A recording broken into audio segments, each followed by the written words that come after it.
So Amazon has updated their recent number of viewers. So before they had stated, I think in the first 11 days of the premiere of Rings of Power, which I think included 4 episodes over, the first 11 days, they said that reached 40 million viewers. And at the time, even Variety, I think, who was initially reporting on that as well, said that we don't know what constitutes a viewer to Amazon, so we don't have that exact metric. So we're just kind of taking it at their word in that regard. But we now have an updated one from Amazon again. This was dated October 2nd. Again, another report by Variety. The Rings of Power Season 2 reaches 55 million viewers in 1 month. This article says, Amazon now says Season 2 of The Lord of the Rings of Power has reached 55 million global viewers since its launch 34 days ago on August 29th. I don't know why they bother revealing this data anyways, because we don't know what that means.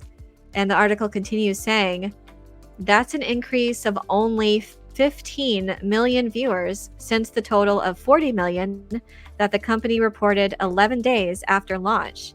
So even if you just take this number itself, what Amazon says, it's not that great. You've only garnered like 15 million extra viewers over the course of a month, up from 40 million in your first 11 days, and there's only been an increase of 15 million throughout the whole month, over a month. So even from what they've been revealing, which even they don't reveal what constitutes a view, how much time does someone have to watch any portion of Rings of Power in order to be considered a view or a viewer? Like, we don't know. You could have just clicked on it by accident trying to, watch Clarkson's Farm or something and accidentally clicked on that.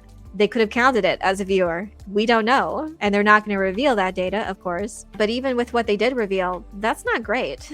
So the article continues, by all accounts, Season 2 viewership has been slower than that of Season 1, which Amazon said hit 25 million viewers in 1 day when it premiered in 2022. So it's also comparing, yes, they did reveal the same data for Season 1's premiere, which was only 2 episodes. And even that had better numbers than what we're seeing now. So there's definitely, again, even with the limited information that Amazon is providing, is still not good.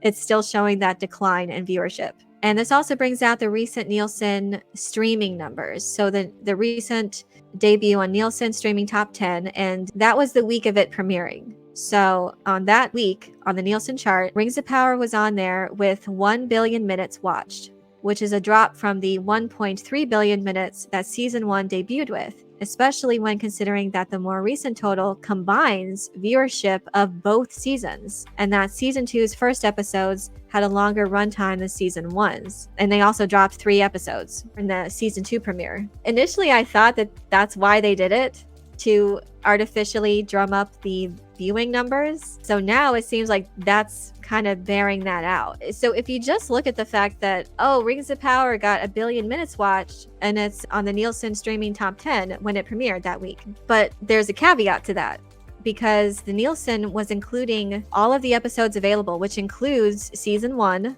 and the first 3 episodes of Season 2, because they decided to drop 3 episodes now in their premiere, and each of those episodes were like over an hour or just over. Even with that, all of that got them to 1 billion minutes. And so keeping that in mind, Season 1 premiered with that 1.3 billion minutes in Season 1. So when you have all that data combined, there's a significant drop off in viewership, because Season 1, when it debuted, there was just the 2 episodes. And that achieved 1.3 billion minutes. And for Season 2, they had all of Season 1 on there, plus 3 episodes of the Season 2 premiere. And all of that combined made it to 1 billion minutes for this week of the Nielsen streaming top 10. That's not good.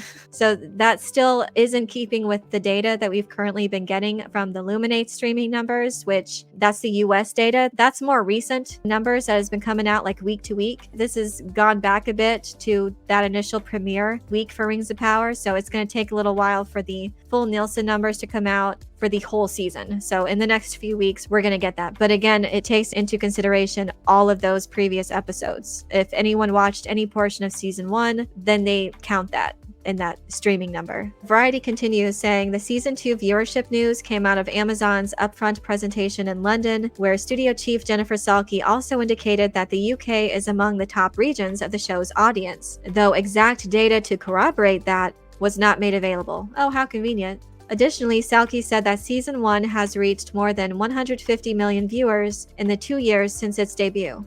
But we also don't have any hard data to corroborate that. So I don't know. And that's the thing too. I think there was another statement about the Nielsen streaming data that week that 70% of that was domestic viewership, but I'm not sure. Variety continues, as originally noted, Amazon declines to define what it counts as a view. Therefore, it is unclear how much of the season the 55 million reported viewers watched. We're not going to give you international numbers, and we're not going to tell you what constitutes a viewer. But trust us. They just tacked this on to the previous article about the 40 million viewers in 11 days, so they just updated it with this new information. So this is the data most recently. There is definitely some caveats here. So again, you could say, oh, 55 million viewers. You could also say, oh, 1 billion minutes watched in its premiere week. Okay. But the actual data, even Variety is saying it. This isn't me just trying to craft, I'm not creating a narrative here. This is the actual information. And Variety itself is saying, well, they don't tell us what constitutes a viewer. Yeah, we don't know what that means. And they don't tell us what international viewing numbers are. So take that with a grain of salt. Also, when it comes to the 1 billion minutes, well, that's also taking into consideration all of season 1 plus 3 episodes of the premiere of season 2. So all of that combined wasn't even enough to equal season 1's premiere numbers. So with all that in mind, it is a clear decline in viewership, and they've said it so many times too. Variety, other mainstream media sites, for an IP like this, as famous as this, that's still ongoing and is still like actively premiering, and there's been no significant incline of viewership numbers, that's very telling. That is a failure, a significant failure. And we'll see if this even moves forward as far as the season 3. I don't know. Do these numbers warrant it? Always dubious about minutes watched stat. How many minutes were of people that fell asleep because of how boring the show is?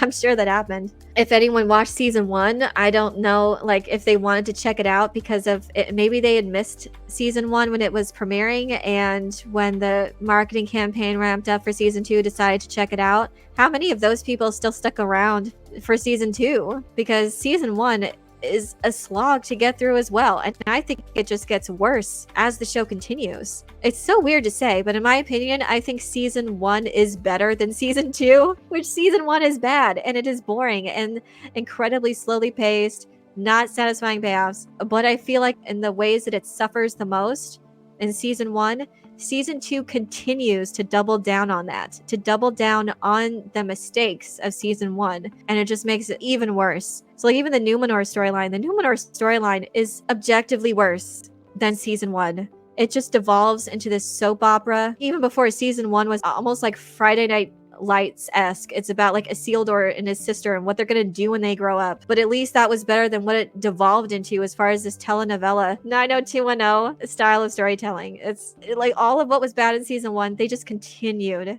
on to double down with in season 2. None of the people who gave up season 1 even tried season 2. It was almost the exact percentages. It came out later, and I'm curious to see what will come out of season 2 numbers, but it did come out after season 1 that only 37% of domestic viewers finished season 1. And I think for international numbers, it was 40-something% finished season 1. So just huge numbers of people not finishing the first season, and those people aren't most likely not coming back for season 2. I can only imagine that people didn't watch season 1 and decided to check it out because, you know, the promotion of season 2 was ramping up and like, we'll check it out. I cannot see them continuing on with the show because it is amateur hour. It is poorly made, poorly conceived, it is boring and a slog to get through, and it just gets worse and worse as the show continues. If I didn't know any better, I'd have thought the writer's room was entirely made up of soap opera writers. Well, there's at least one that I know, so it's just gonna get worse.